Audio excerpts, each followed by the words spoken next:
Welcome back to the Pursuit of Everything with Levi Wanner. I'm joined today with Kendra Eaton. She is the founder of Mission Rentals here in Billings, Montana.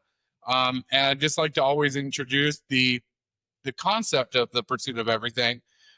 We talk about the pursuit of business success, parenting, life, everything. We want health.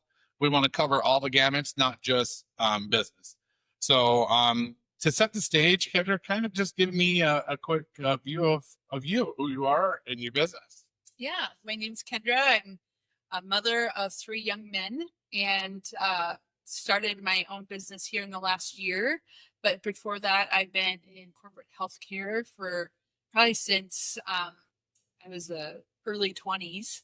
So a long time in corporate healthcare and from Montana, married a upstate New York man. Wow. But yeah, and traveled for a period of time in my earlier career and settled in Billings here. Fantastic. Tell me about the leap from corporate to this entrepreneur endeavor that you're doing. You were executive director in healthcare. What made you walk away from that career? Because that's a very successful career, and I've heard from people that you were very good at what you did. And what made you step into the business ownership game? That was not planned. So corporate healthcare, I always thought I would always be in corporate healthcare. I did love the relationships, the type of work I did. But I think there's a point where change. I had a death in my family about 2 years prior to that, and it just kind of made you look at the world differently and realize that life is very short. And so are you happy in what you're doing now? And I think I kind of started asking myself that question. That's a crazy realization. I heard, I think it was Jesse Eisler say, if we're lucky, we live to 75. So like I just turned 49, which makes me super old. And it makes you think, you only have 26 summers. You only have, so many baseball games that go to for your kids and that kind of stuff. So that's a very powerful thing that you said to, like, you have to kind of evaluate life and what's important. Yeah. And I'm sure you were putting in long hours in the healthcare. Stress, just the amount of stress that you would do. And what I also recognized is I don't like to be part of change. I like to be a change maker.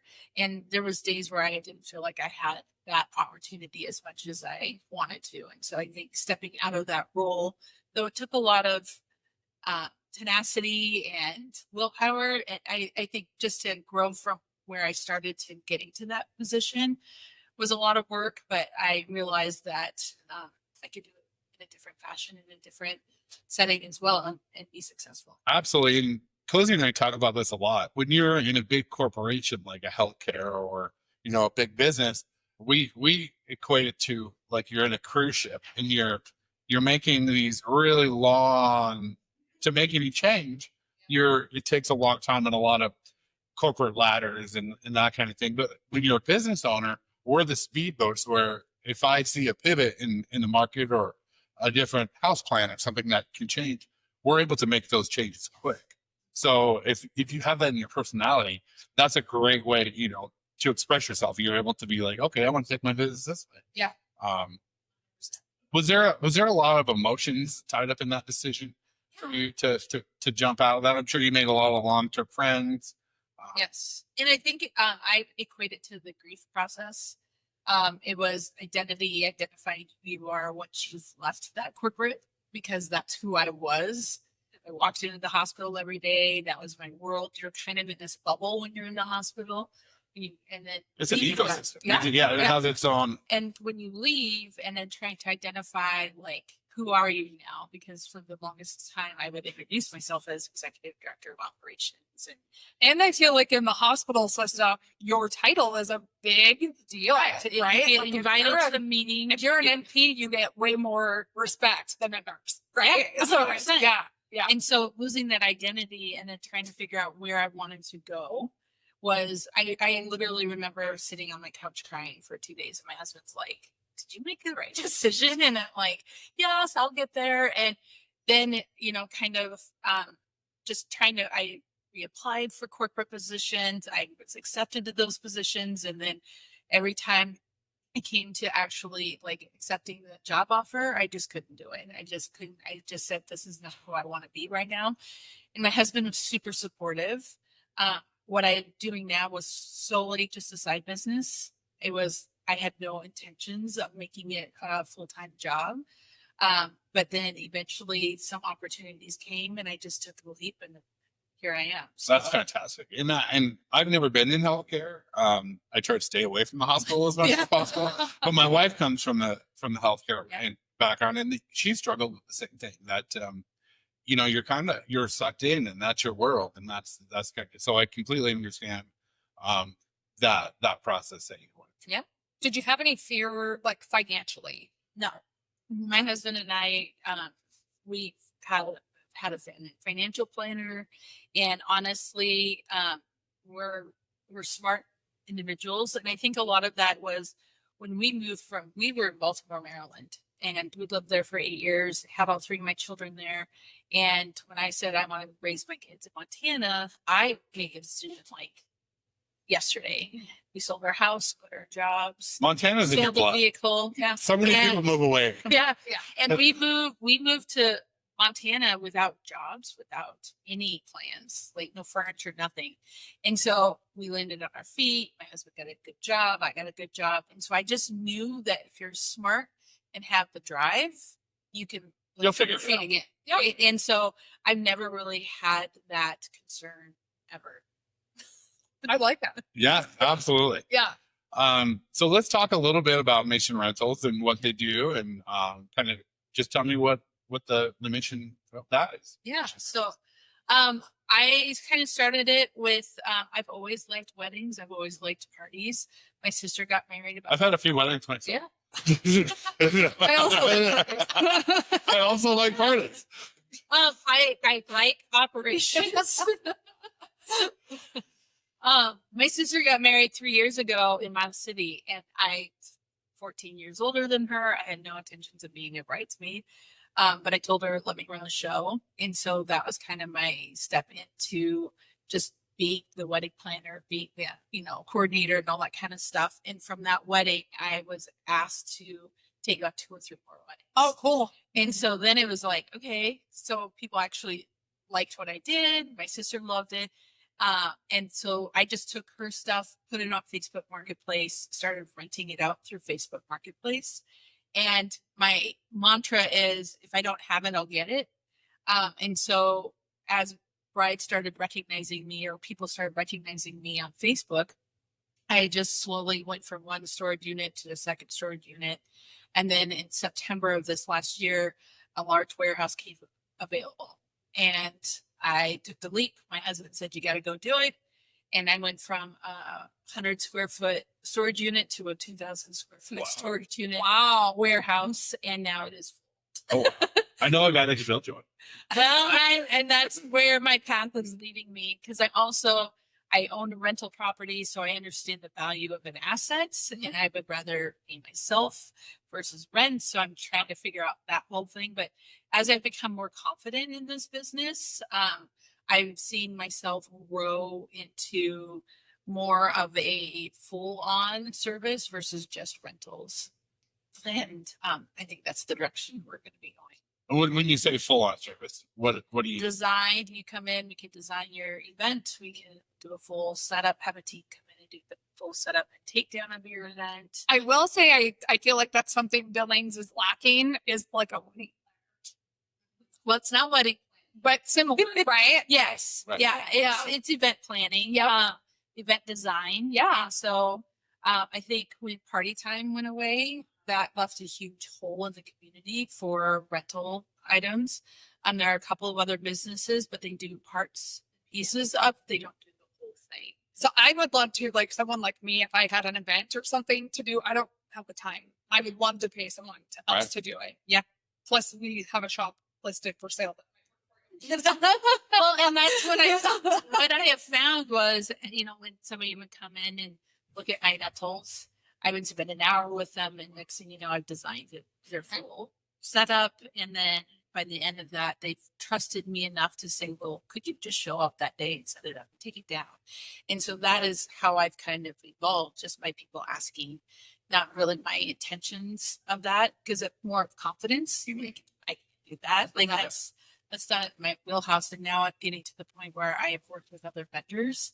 And as we have come together and just collaborating and all that stuff, we're finding these opportunities.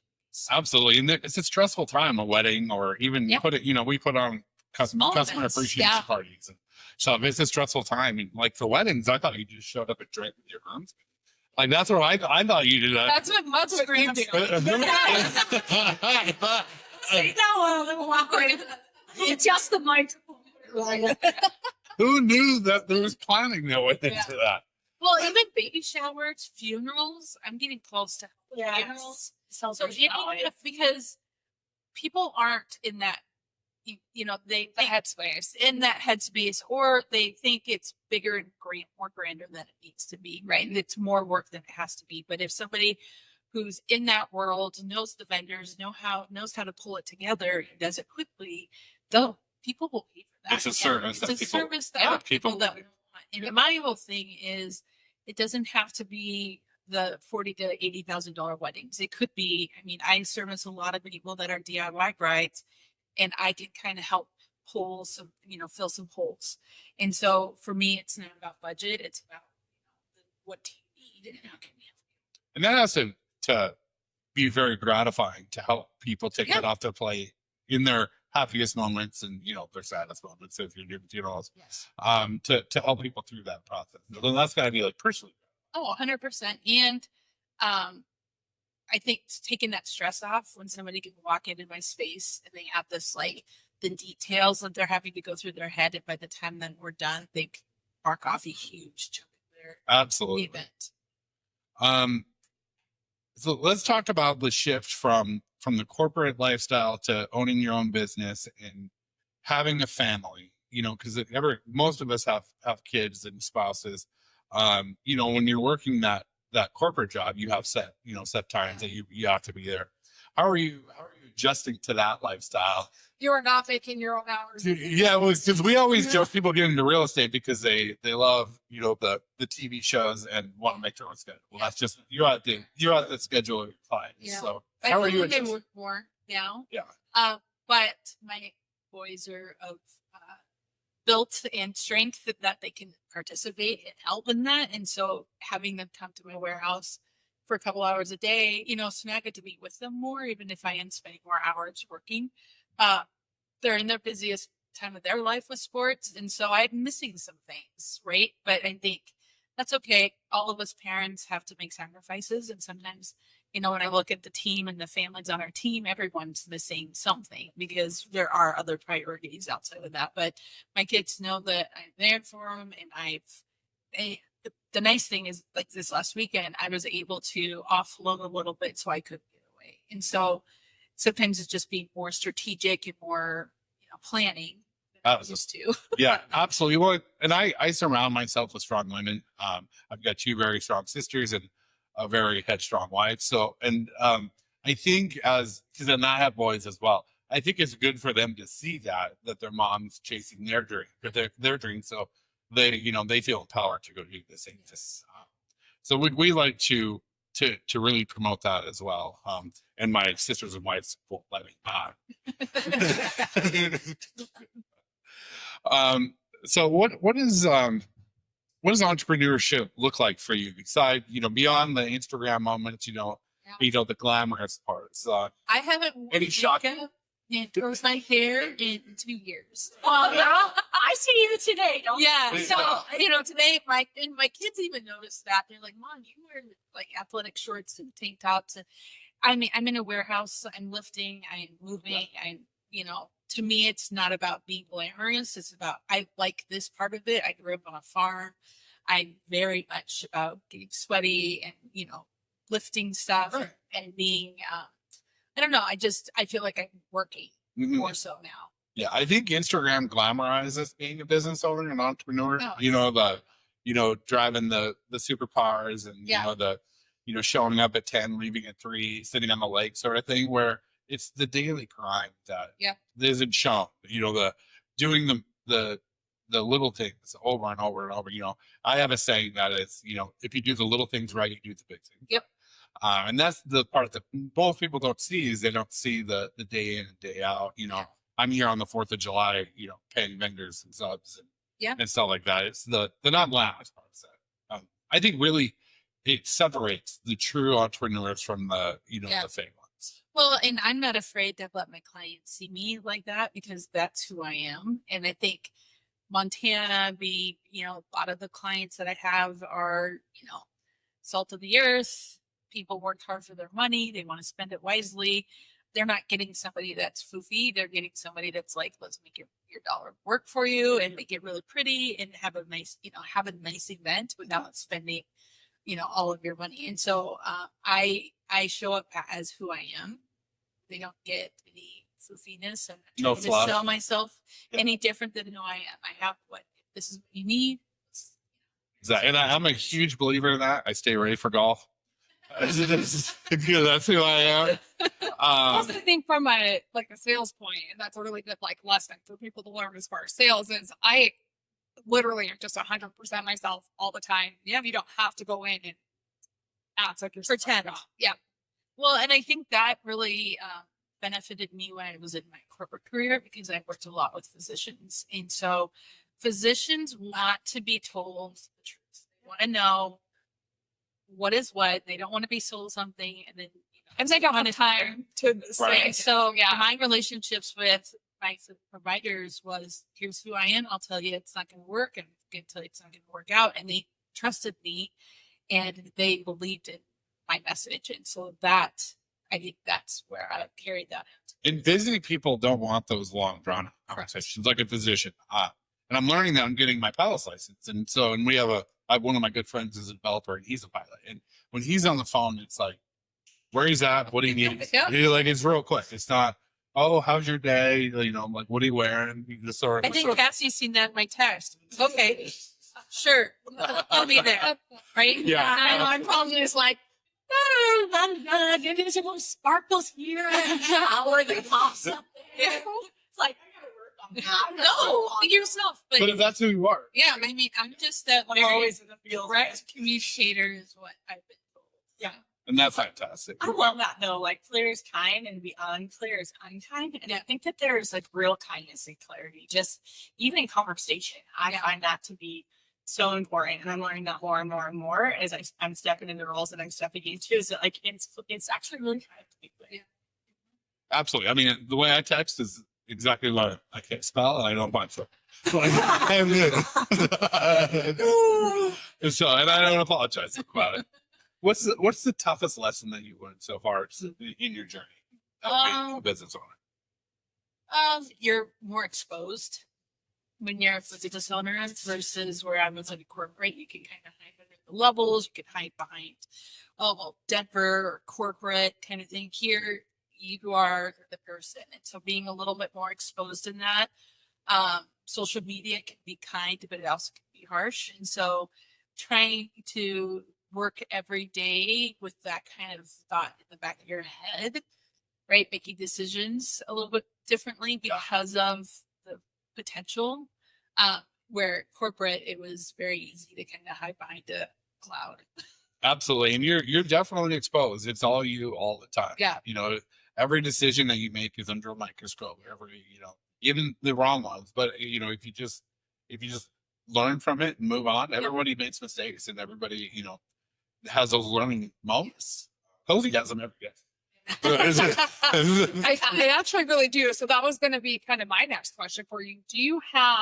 We just had this conversation yesterday. Levi had to tell me like, hey, you do this all the time. You take on stuff and you stress about it and you don't need to. Yeah. Right. And he's like, you got to let it go because it's out of your control. Right. And I was like, okay, you're right. So, but do you have someone right now? Is it just you kind of working your business? Yes. Or do you have someone that can point those things out to you? Yeah, no, I mean, my husband, but when it comes to, I have some collaborated with vendors that have become friends over time. And I think those individuals were all sole individual business owners. We don't have teams. We don't have, other people. And so we have found that quick text to each other, phone call to kind of like, I have a brain dump. I want to throw this at somebody who's also in the business, also kind of like has these dreams and ideas. And that's nice to have, because in my corporate world, I had a hallway of other leaders that I could go in and bounce in on. You know, like if I had a difficult meeting with a provider, I could go down the hall and talk to my coworker. Here, I don't have coworkers, which sometimes is nice. Sometimes you realize that, hey, I don't have that person to go and Bounce ideas off. offload into your brain a little bit. So I have collaborated with a lot of vendors over time and created those relationships that I trust them, and I trust they're going to give me the right feedback. I want honesty. I don't want, oh, well, that sounds like a great idea, and then turn around and be like, she's out of her mind. Right. You know, I want somebody, the reason I'm coming to you is because I want full, honest feedback. So, yeah. I think that's super important to have that peer group to bounce ideas off. So Cozy and I are really lucky that we have each other. You know, just to vent, just to, you know, bounce ideas. I'll come up with an idea, and a month later, Cozy will say, "Hey, I've got this idea." You know, and honestly, even like in real estate, I have other real estate agents that I'm friends with that I'll call them too. And Levi does it with other builders. Well, I mean, So the thing is there's enough if you work together versus trying to like shield off people because you don't think there's or you think business it's your in town. competition. There's Yeah. competition, and you know, initially that's to be honest, it's like, okay, what do they do?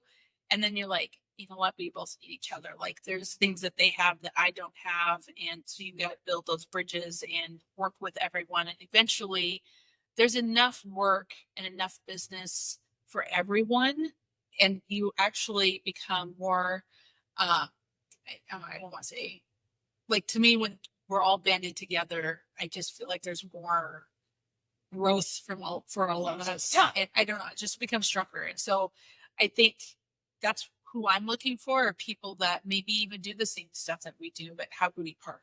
Absolutely. It is important to have that abundance mindset. Yes. If you want somebody else to lose, I feel like the winning spirit like leaves. If you like, there's momentum. People can sense it. Yes, there's momentum. Yeah. Yeah, I think I'm really big on, you know, just your intentions, your thoughtfulness. If you're putting out good vibes, you're going to get them back. So, I mean, I want other builders and realtors to do well. I just want to do better. Yeah. I just want to do the best. I just want to win. I think there's like then that mentality that there's room for everyone at the top. Yeah. Like it's so easy. I heard this analogy one time where it's like it's so much easier to pull someone down off of a chair rather than pull someone up. But the reward that you get after pulling someone up is like tenfold. Absolutely. And to just see someone down. And it's takes super time. important. It's super important to get away from that crab in a bucket mentality. Yes. And get away from those people, because they'll drain your energy. They'll drain you have to stay around positive people that are moving in the same direction. Yeah. And well, when I was a leader in the healthcare forum, it was, I think one of the things my managers and directors that worked with me would say about me was I empowered them, because it made my job a lot easier when other people could do the job. They didn't need to do every little thing. It was like, you know, the work, you know what needs to get done. I trust you. If you need me, I'm here. And that plays into the work I'm doing now too, is like, you got to trust people. You've got to empower them, give them the confidence. It's only going to raise you up too. So I love that.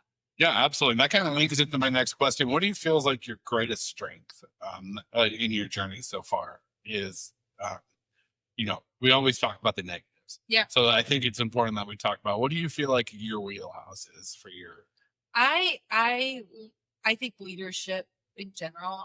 I am good with taking on that role in any setting. If something needs to get done, I will step in to get it done. Be it, you know, setting up a wedding. If something's not getting done, I'll just go do it. Nothing's really beneath me of any sort.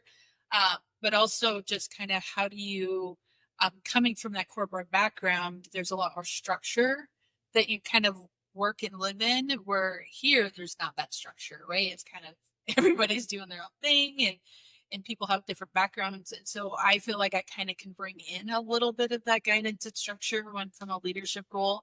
I'm good with making decisions and owning those decisions, be it good or bad.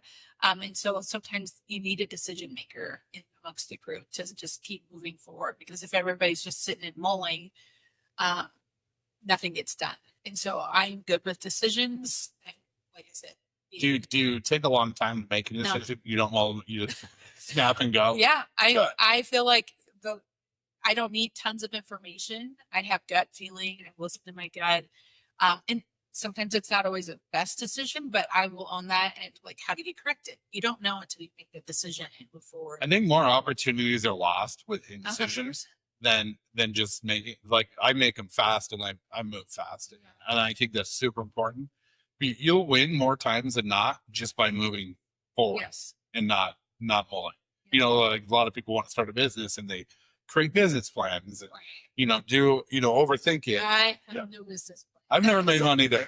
I've never There was some kind of TikTok or some meme that's like, here's me over here with a business plan and here's me winging it. And I sent it to my husband. He's like, oh yeah, I know. Yeah. And to me, it's more freedom. I feel like I said, I've trusted my gut for a long time and it's always worked for me. And I'm still kind of in that mindset. And you don't know until you go try something. And as long as you're comfortable with a little bit of failure, a little bit of step back. My thing with the business plan is it's like, if you don't go out and try to sell it and see if people actually need what you're trying to sell, you don't need a business plan. If no one's buying stuff, you don't need a supply. Right. So why are you making this big business plan when you don't even know if it's gonna take off? Yeah. But if it takes off, then you adjust and as you go. I feel like the I best don't know. businesses are started the way you started. You Yeah. started Mission Rentals because you're like, hey, I kind of see a need. Let's put it out there. Let's talk to people. And then you start, like you said, you'll figure it out. If you don't have it, you'll go get it. And then if you try to because you'll never see the fork in the road. You'll never see that corner that you're going to hit. You just kind of have to go and figure it out. Throw it against the wall. Well, and like me going into the warehouse that I'm in now, I mean, it was a dirty, grungy car shop that we took a pressure washer to. I painted the floors and people walk in and I love it because everybody's like, oh, isn't this cool? Yeah. Oh, so funny. I did that. I was like, I love it here. Yeah. I mean, Oh. it's kind of got the setting of just, there's inventory, candle, all this pretty stuff. And it's just out there for everybody to see. And then I started renting my space because I'm like, well, if somebody needs a baby shower, bridal shower. And it's nothing fancy, but people were renting it. And so, yeah. But now I'm like, well, if I can make it work here, like, imagine if I actually had like paint on the wall, like, Right? and actually an environment that was a little bit more, to me, prettier, because I see all the dirty stuff where I shop. But so that's where I'm like, if I could do it in this shop, imagine what I could do. Or imagine if you just started having Mission rental shops all around town. Like Yeah. They used to rent. Yeah. Mission big. What are you? Yeah, I guess that was my next question for you because you mentioned earlier you're wanting to add, to your services. What are you adding? Well, I want people, I want when seeking somebody, like when they're out seeking a vendor to actually design, I want to be that person in that search engine to be like, oh, because right now you search rentals and it's just rentals, right? That's the name. It just kind of lends itself to, oh, she's got rentals, come in and rent some stuff. But I want people before they even get to that point to start going, I want somebody to actually help me design my event, right? And come with the ideas and really just trust this individual to be like, The process. right? And then have a team, right? Where it's not a structured team. It's more of a, oh, you need a florist. Here's some florists that I work with. Here are some day of planners. So that bride or whoever is putting that event on can come to one place and we pull all of the vendors together to make their event spectacular. So I kind of want to be that hub of, in lack of better words. And so that people, when they're looking at the very beginning of their process, I guess, more so. I feel like right now I'm kind of towards the latter part, right? And then I also, there's a need for smaller venues for events, birthdays, baby showers, bridal showers, funerals, all those kind of things, just little events. And I'm going to own that too. I want that to be a subset to my business, right? And then they can come in and look at decor, and they show up, everything's decorated, they just have fun, bring in their food, and then go home. And so that, to me, having that part is also crucial to my business. I see the value in that. Yeah. I think that's a great vision. And I'm just thinking out loud, like, because when I hear the name like Mission Rentals, like I don't know what we're renting. Yeah. Right? Like I thought you were renting trucks. So the way, and I think I told Cassie this, the way my name came up, because it was literally going to be just a side business, was we live on Mission Hills. Oh, Okay. And my 9-year-old boy at the time, the name that I wanted to name it couldn't say it. So I thought, well, we'll bag it. And so I'm like, well, we'll just be Mission Rentals because we live on Mission. And now it's like, oh, I like the mission thing. yeah, I like the mission. Just to me, it's the rentals. Like I think of like the equipment rental place. But yeah. Well, I get calls like, do you have excavators? Do you feel like, what about like mission events? Do you feel like you've like been doing enough that you made that mission thing kind of part of your brand where now would it be weird? And rentals, yeah. I feel so I've kind of played it off with some other people in the business, and they do feel that the rental piece is key because Mission Events and Company doesn't really lend itself to the a la carte rental piece of it, which has been very successful. But if I left at Mission Rentals Events Design or Mission Rentals in something else to where I incorporate that more into more of what we do, and then having a different name for the actual event space, the social at Mission Rentals, things like that. So there's a lot of play. Yeah, I think you're on the right path. Yeah, pause, time out. The social at Mission Rentals. I think of this To my core. Hit me to my core. No, the social. Yeah. Dang. I was at 4 a.m. Oh, I like this. Oh, same. That's also maybe that's me. That's yeah. Let's pivot a little bit away from business. Let's talk. I know your boys are in baseball. What other parts of? I'm really big about being in the community. I was on board of Habitat, Home Builder Association, all of that. What other stuff are you doing community-wise? I'm sure you were big in that corporate world as well. Yes. Why do you think that's? Oh, well, I was the Heights Little League president for 4 Love years. it.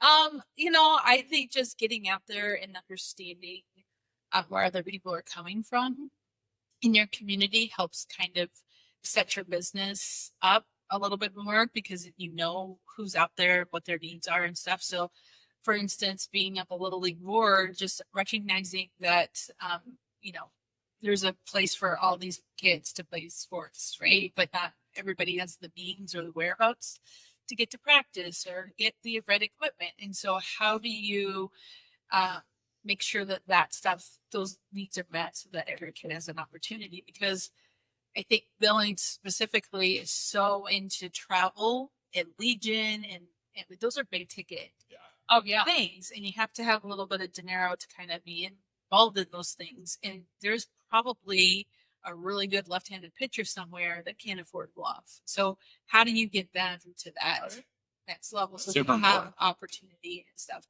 I've participated in Alzheimer's. I've helped the Alzheimer's office. Cool. I just think by being part of the community, it just kind of lends itself to being more aware of who makes them here. And bigger and better things for your business. I think it all kind of ties together. All right, we've got some closing questions, a little speed round action. Speed. And then the favorite one. Like my favorite one. If someone that's listening is stuck in their job, kind of like how you felt, what kind of advice would you tell them? Take a leap. Oh, what your favorite answer? I've had it multiple times. Yeah. Yes. Yeah, you have to just go, right? Yeah. Don't overthink it. Yep. I had to push Cozy to get their real estate license. It took me a long time. Well, and I think when you're in healthcare, specifically in Billings, Montana, you look at the two entities And you go, well, if I just go down the street, it's going to be the same stuff. Well, I never thought that leaving, I would not do healthcare ever again. Right. And now I'm like, I will never do healthcare ever again. And so it's just, I think people are, they need to have a roadmap. And no, you don't need a roadmap. If you're smart, you're driven, you have good support group, you can do it. Love that. I love that's a great answer. What is one thing that you wish you knew before you started? How to do books. It's awful. It's terrible. It's awful. Yeah, if you ignore it, it's not. Yeah. Yeah. Which is a I know. Yeah, just the back end office stuff. I've never really had to do that. W-2 employee. I had a finance guy in my office next door.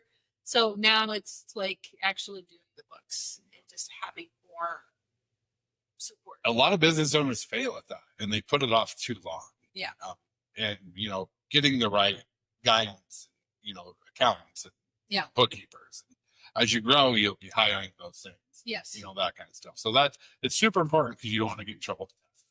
that's probably the best answer I've heard to that. Yeah, absolutely. Absolutely. So I heard Ed Milet say this, and there's seasons in business, and every year the season, like either spring, summer, fall, and winter. Like, you spring is your planting, you see it, you grow up on farm. Yep. So we're farmers, actually. We just started. We just, it's hard to stay ready for golf on a farm. Yes. You don't go when you're a farmer. No. So then there's the cultivating, and then the winter. What season do you feel like you're in? I am still in spring. I'm still seeding. I'm still planting and probably even deciding what I'm going to plant, kind of thing, and what for the future, like what crop is going to benefit me most. So, And I think that's my favorite part about being an entrepreneur is the plan. I'm always thinking a year, 5 years, 10 years where we're going. Where I think Cozy's so good at the harvest. Cozy's the Passionate today. she's so great at cultivating the leaves, all of that kind of stuff. That and I really like the vision part of it. I love seeing in the future, coming up with new plans. A lot of those plans don't work out, but we still throw those little fastballs and try to get there. What does Mission Rentals mean in your life, not just business but in spirit? What is coming out of you to keep pushing and grow this for your family? yeah, I want to demonstrate to my kids that traditional pathway of college and all this stuff isn't necessary, and to kind of give them, with their busy baseball, basketball schedules, that a place for them to kind of come in and learn how to be a business owner, have work. And so try to creating that environment, but also demonstrating to them that if you want to do something, you could go make something successful, and it doesn't have to be the traditional route of going to college and getting a corporate. And which is a fantastic answer, because when we grew up, our parents were like, go get a degree, which I did not do. You don't get a 9 to 5. And I think that's just not the path for a lot of people. And I think happiness for me is having that goal, pursuing that goal, and then even before I hit that goal, I'm looking at the next one. Yep. And watching their mom do that is super, super powerful, because they're seeing you chase your dreams, so they feel like they can go do it too. So for me, that's huge, and that's what I'm trying to do for my boys is they see me going after it. It's not a 9 to 5; it's a work you on the 4th of July sort of thing. So that's powerful to me. So finally, my favorite question. Okay. I grew up an athlete, and Cozy and I have this question. Do you, in business, in life, in sports, when you're watching your kids play, do you like winning more, or do you hate losing more? Right. Do you hate to lose, or do you love to win? Yeah. I think I love to win. Okay. It's my girl. Yeah, I think watching my boys, it's when you do lose, is how do we behave when you lose and how you grow from that. So losing isn't bad, Right. but yeah, it's always more fun to win, right? And it's a great example this weekend where we were one of the better baseball teams in town, quote unquote. But when you leave town and go to Spokane, and you see a different caliber. It's fantastic ball. Yeah, and then you're like, oh, it's okay to lose because that kind of resets you as a baseball player, as a baseball team to understand and that's why I'm saying making decisions. It's okay to fail a little bit because it just resets you a little bit and helps you kind of maybe move direction to where. There's definitely a ton of learning lessons in losing. Cozy loves to win. I'd love to win. I'm always like, yes.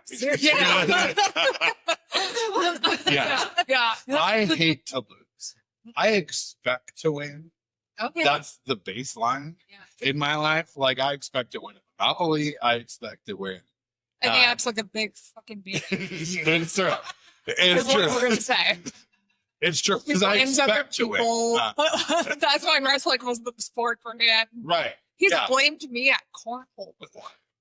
And then You were not good. you missed right after I did. So And I think both answers are right. Yeah. I think it's just a mindset that you got to take your lessons from your losses. Yep. And to learn into winning. I just expect to win at everything. I expect to win at a foot race, and I'm the slowest guy on the planet.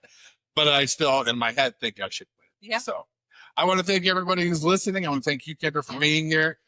Best of luck. And if you ever need anything business-wise, I'm here to help. Just bounce ideas off as well. I live for that kind of stuff. So thanks, everybody. You can find me at Levi Wanner on Instagram. Appreciate you. Thank you. cool. That was good. That was really good.